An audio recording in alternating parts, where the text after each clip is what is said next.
Good morning class, welcome to our channel knowledge oriented. हम लोगों ने पिछली क्लास में क्लास 11th का आपको कंटेंट चल रहा है chapter first the living world का। उसमें हम लोगों ने सेलुलर ऑर्गेनाइजेशन पे कर लिया था बात। लास्ट वीडियो जो आपकी थी अभी आई थी वो सेलुलर ऑर्गेनाइजेशन पे थी, और ये वाली वीडियो आपकी कॉन्शियसनेस पे होगी, और इसके बाद वाली जो वीडियो होगी वो आपकी diversity in the living world वाला पैरा से रिलेट करेंगे हम लोग। जो हमसे इसमें नए जुड़ते जा रहे हैं उनको हम बता देते हैं कि हम यहाँ पे एनसीईआरटी का सारा पोर्शन करते हैं। एनसीईआरटी के सारे जितने भी सेंटेंसेस उसमें गिवन है, वर्ड्स गिवन है, उन सबको हम लोग यहाँ पे एनालाइज करते हैं, किस तरीके से वो लिखा गया है, क्यों लिखा गया, उसका मीनिंग क्या है। ठीक है, जो सेल्फ रीड कर रहे हैं, जो सेल्फ अपना खुद से पढ़ रहे हैं, कोई इधर नहीं जाना कोई उधर नहीं जाना, वैसा वाला, और अभी स्थिति वैसी है, तो उनके लिए बहुत बेस्ट होगा ये। ठीक है, अपने आप लर्न कर पाएंगे, और कुछ भी अगर प्रॉब्लम होता है तो कमेंट सेक्शन में आप लिख दीजिएगा और वीडियो को लाइक कर दीजिएगा पसंद आएगा तो। ठीक है, अब बढ़ते हैं हम लोग आगे, कॉन्शियसनेस पे बात करते हैं। तो ये कॉन्शियसनेस चीज है क्या? कॉन्शियसनेस, तो ये कॉन्शियसनेस बात करता क्या है? कॉन्शियसनेस को देखते हैं पहले ही अगर हम बात करें तो ये कॉन्शियसनेस बात करते हैं तो ये हमारी डिफाइनिंग प्रॉपर्टी कहलाती है। अब किस प्रकार ये हमारी डिफाइनिंग प्रॉपर्टी है, defining property of living organism, किस प्रकार हम कह सकते हैं कि ये किसी भी लिविंग ऑर्गेनिज्म का ये ये डिफाइनिंग प्रॉपर्टी है। क्योंकि देखिए जो ह्यूमंस हैं, बाकी देखिए अभी आपने जब पढ़ा था रिप्रोडक्शन, मेटाबॉलिज्म, ठीक है, सेलुलर ऑर्गेनाइजेशन, तो इन सब चीजों में समझ में आ रही थी बात कि वहां पे चीजें चेंज हो रहा है। ठीक है, नई चीजें बन रही हैं, कुछ नई चीजें बन रही हैं, कुछ उन्हीं चीजों से कुछ और नया बन रहा है। ठीक है, बॉडी के अंदर चेंजेस आ रहे हैं। तो यहाँ पे कॉन्शियसनेस हम कैसे कह देंगे इसको डिफाइनिंग प्रॉपर्टी? एक बार में तो इस वर्ड को सुनते ही हमें समझ में तो आता नहीं है। ठीक है, तो अब कैसे कहेंगे इसको? इसलिए कहते हैं कि देखिए ह्यूमन जो है ना, वो आपका सेल्फ अवेयर रहता है हर चीज से, तो यानी कि वो सेल्फ कॉन्शियस, उसको मैं बोल सकता हूँ ह्यूमन जो है वो सेल्फ कॉन्शियसनेस रहती है उनमें। और क्यों रहती है? क्योंकि देखिए मान लीजिए आपको किसी ने पिंच किया, ठीक है, पिंच करने का मतलब क्या है? Physical action. तो मैं कह सकता हूँ कि ह्यूमंस जो हैं वो रिस्पॉन्ड करेंगे आपके टू वेरियस, अभी देखिए मैं एक एक तीन चीजें लिखूंगा और तीनों को एक्सप्लेन करूंगा। वेरियस फिजिकल स्टिमुलाई पे आएंगे, वो केमिकल स्टिमुलाई पे आएंगे, और साथ ही साथ बायोलॉजिकल स्टिमुलाई पे आएंगे। बायोलॉजिकल स्टिमुलाई, अब आप यही सोचिए कि ये जो सारे स्टिमुलस हैं, स्टिमुलाई उनको मिल रहा है अलग अलग, ये कैसे, कौन से हैं? देखिए फिजिकल मतलब फिजिकल, किसी ने आपको पिंच किया, ठीक है, चोटी काटी जो हम लोग बोलते हैं जिस तरीके से, तो अगर आपको किसी ने पिंच किया है तो ये क्या फिजिकली तो है, आप वहां से हाथ हटा लेंगे, या जहां पे भी आपको पिंच किया होगा किसी ने, मान लीजिए जोर से किसी रॉड से चोट लग गई, और रॉड से अगर चोट लगी तो दोबारा क्या आप हाथ वहीं पे रखेंगे? वो दोबारा और रॉड गिरेगी, या दीवार गिर रही है, या फिर पत्थर गिर रहा है, कुछ एक तरीके से एग्जांपल ले रहे हैं फिजिकल का, तो आप हट जाएंगे वहां से, तो आप रिस्पॉन्ड कर रहे हैं ना उसके तरफ, अगेंस्ट में उस चीज के। तो अब देखिए अब केमिकल बात करते हैं। केमिकल कैसे कह सकते हैं? केमिकल आपका रिलेट करता है सारा हार्मोनल चेंजेस से।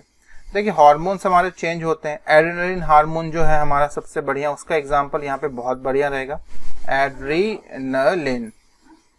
ठीक है, एड्रीनलिन, ये एड्रेनलिन हार्मोन कैसे यहाँ पे बेस्ट रह सकता है? बेस्ट इसलिए यहाँ पे रह सकता है क्योंकि देखिए कि हम जब बहुत ज्यादा रश होता है हमारे दिमाग में, कुछ मतलब एकदम जोश, तो जोश की वजह से हम लोग बहुत कुछ करते हैं। जोश में पॉजिटिव भी काम हो जाते हैं, नेगेटिव काम भी हो जाते हैं। ठीक है, तो कंट्रोल उस समय रखना पड़ता है। तो एड्रेनलिन हार्मोन ऐसे हम कह सकते हैं। मान लीजिए इंसुलिन हार्मोन का बनना कम हो जाएगा, तो केमिकल चेंज आपके बायोलॉजिकल सिस्टम में आ रहा है। अब उसकी वजह से क्या चेंज आएगा? आपको एक प्रॉब्लम हो सकता है जैसे हम लोग बोलते हैं डायबिटीज। ठीक, तो उसी के आगे अगर हम बात करें फिर बायोलॉजिकल के, तो बायोलॉजिकल स्टिमुलाई क्या है? बायोलॉजिकल स्टिमुलाई आप हार्मोनल इम्बैलेंसिंग या हार्मोनल बैलेंसिंग से भी रिलेट कर सकते हैं, मगर बायोलॉजिकल स्टिमुलाई इससे अच्छा मैं आपको ये देता हूं कि आपका अगर बॉडी के अंदर कोई भी ऑर्गन अगर वर्क करना बंद कर देगा तो उसका स्टिमुलाई, उसका उल्टा रिएक्शन कहाँ पड़ेगा? पूरी बॉडी पे पड़ेगा। फिर उसको ठीक करने के लिए वहां पे बहुत सारे ब्लड सेल्स यूज होंगे, व्हाइट ब्लड सेल यूज होंगे, समझ रहे हैं आप? मोनोसाइट, लिम्फोसाइट भी आ जाएगा वहां पे क्लॉटिंग करने के लिए। ठीक है, लिपिड्स, प्रोटीन्स, ये सब चीजें आपकी बॉडी में काम करेंगे। तो इस तरीके से आप बायोलॉजिकल स्टिमुलस को कर सकते हैं। हम यहाँ पे ज्यादा एक्सटेंड नहीं कर रहे हैं, पीएचडी वाली कहानी नहीं पढ़ रहे हैं, तो इसलिए जितना है इतना ही काफी है। ठीक है, मगर अगर किसी को और जानने की इच्छा है तो वो कमेंट सेक्शन में करें, मैं बता दूंगा, चाहे वो कहीं का भी डाटा हो, मैं पूरा एक्सप्लेन कर दूंगा। मगर यहाँ पे नहीं कर सकते वीडियो में ना, बहुत लंबी हो जाएगी वीडियो। आप मुझे कमेंट सेक्शन में लिख दीजिएगा, मैं लिख दूंगा। और क्या कह सकते हैं, कैसे हम कॉन्शियसनेस को बता सकते हैं। अब देखिए ह्यूमंस के पास एबिलिटी होती है, एबिलिटी टू सेंस इन्वायरमेंट। देखिए आपके आसपास क्या चेंजेस हो रही हैं, डिफरेंट चेंजेस, उन सब के प्रति एक अगेंस्ट में एक चीजें बता, अगेंस्ट का मतलब उसके अपोजिट में नहीं मैं कह रहा हूँ, मतलब मान लीजिए आपको कहीं पंच लगा तो आप हटेंगे ना, तो उसके अगेंस्ट में आपने ये काम किया है कि आपने हट गए वहां से, दोबारा एक और पंच ना लग जाए, समझ रहे हैं। तो यही कह रहे हैं। तो ability to sense environment and sense करेंगे और क्या करेंगे, रिस्पॉन्ड किया जाएगा।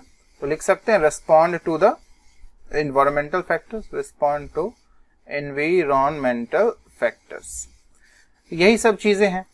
अब ये एनवायरमेंटल फैक्टर्स के अंदर कुछ चीजें आएंगी। एनवायरमेंटल फैक्टर्स में आप लाइट को देख सकते हैं, लाइट के प्रति जो आप सेंस करते हैं, और अचानक से जो प्यूपिल बंद कर देते हैं, बहुत तेज लाइट हो जाती है, कम लाइट होती है तो थोड़ा अपने प्यूपिल को चौड़ा कर देते हैं जिससे कि ज्यादा से ज्यादा लाइट एंटर हो। पानी के प्रति ठंडा गर्म जो होगा, और ठंडा गर्म में अगर हम टेम्परेचर सीधा अलग से और बात कर सकते हैं, लिख सकते हैं। और दूसरे ऑर्गेनिजम्स के प्रति जो हमारा रिस्पॉन्ड रहता है, ठीक है, उन चीजों को हम लोग कह सकते हैं। और भी कई प्रकार की चीजें हैं, एक्सेट्रा लिख देते हैं उसमें। और इसके अंदर एक पॉइंट ये बन सकता है आपका, जब और आगे आप एनसीईआरटी पढ़ेंगे, कि इसके अंदर जो लिविंग ऑर्गेनिजम्स है ना, वो आपके सेल्फ रेप्लिकेटिंग होते हैं। अब देखिए, अब यहाँ पे कुछ चीजें लिखेंगे हम लोग, और उस चीज को आप सोचेंगे कि ये कैसे हो गया, जैसे सेल्फ रेप्लिकेटिंग, इवॉल्विंग, ये सब कैसे आपके भाई कॉन्शियसनेस से रिलेट कर रहे हैं सर आप। तो देखिए मैं आपको बताता हूँ। देखिए पहला है सेल्फ रेप्लिकेटिंग, दूसरा इवॉल्विंग, तीसरा है सेल्फ रेगुलेटिंग, ठीक है। उसके बाद एक और चीज लिख सकते हैं, यहाँ पे एक लाइन लिख लीजिएगा, कैपेबल ऑफ रिस्पॉन्डिंग टू अपने डिफरेंट स्टिमुलाई के, रिस्पॉन्डिंग टू एक्सटर्नल स्टिमुलाई। ये तो मुझे क्लियर होता है कि ये एक्सटर्नल स्टिमुलाई क्या है, बाहरी जो आता है आपका, ठीक है, बाहरी स्टिमुलस, उस पे रिएक्शन। मगर सर ये क्या है, सेल्फ रेप्लिकेटिंग, इवॉल्विंग और सेल्फ रेगुलेटिंग, ये आप कैसे कह रहे हैं। तो आप ही सोचिए, जब कॉन्शियस हैं आप, तभी ना आप अपने आप बॉडी को सेल्फ रेप्लिकेट कर पा रहे होंगे, ठीक है, 1 से 2, 2 से 3, समझ रहे हैं। तो सेल्फ रेप्लिकेट तब करेंगे जब आप कॉन्शियस रहेंगे, तो अनकॉन्शियस में रेप्लिकेट करना शुरू कर जाएंगे क्या। मतलब मैं सिंगल सेल ऑर्गेनिज्म की अगर मैं बात करूं, इसमें एग्जांपल लूं अमीबा की, तो वो भी तो कॉन्शियस होता है कि अब मुझे रेप्लिकेट करना है, डॉटर सेल्स बनाने हैं, समझ रहे हैं, इन चीजों की बात कर रहे हैं। इवॉल्विंग कैसे अब आप कह सकते हैं सर, इसको बताइए। इवॉल्विंग इसलिए हम लोग कह सकते हैं कॉन्शियस में, अगर हम कॉन्शियस नहीं रहेंगे तो चीजें सीखेंगे नहीं, और चीजें सीखेंगे नहीं तो इवॉल्व नहीं रहेंगे, वही पुराना जो था नॉलेज, उसी के ऊपर उसी चीज को लेके चलते चले जाएंगे, ठीक, ये हो गया। अब इंसानों ने धीरे धीरे सीखा, फायर का यूज सीखा, पानी का यूज सीखा, टूल्स बनाना सीखा, तो देखिए आज कहाँ पे हम लोग साइंस में इतनी आगे तरक्की कर चुके। उसके बाद सेल्फ रेगुलेटिंग का मतलब सेल्फ रेगुलेटिंग थॉट से भी कह सकते हैं, अपने थॉट प्रोसेस को भी कह सकते हैं, कॉन्शियस हैं तो। और साथ ही साथ सेल्फ रेगुलेटिंग ये भी कह सकते हैं कि इंसान अपने आप को किस तरीके से आगे बढ़ाए कि वो अच्छी तरीके से साथ ही साथ इवॉल्व करे और चीजों को प्रोग्रेसिव वे में करे, ठीक है, इन चीजों की बात है। हर स्टिमुलाई को किस तरीके से वो रिस्पॉन्ड करता है, वो भी एक सेल्फ रेगुलेटिंग चीज है, ठीक। उसके बाद वही आपका लिखा है जो capable of respond external stimuli, ये तो आप समझ ही पा रहे हो, हमने डिफरेंट स्टिमुलाई की तरफ जो हम लोग क्या करते हैं, रिएक्ट करते हैं, वो है। तो ये वीडियो आपकी कॉन्शियसनेस की यही रहेगी, छोटी सी वीडियो है। इसके बाद diversity in the living world की हम लोग बात करेंगे, उसके बाद बायनोमियल नोमेनक्लेचर आएगा, देन आफ्टरवर्ड्स आपको यूनिवर्सल रूल्स बात करेंगे, क्लासिफिकेशन बात करेंगे, आप सुन लीजिए। उसके बाद टेक्सोनॉमी, सिस्टमैटिक्स, सिस्टमा नेचुरा के बारे में बात करेंगे।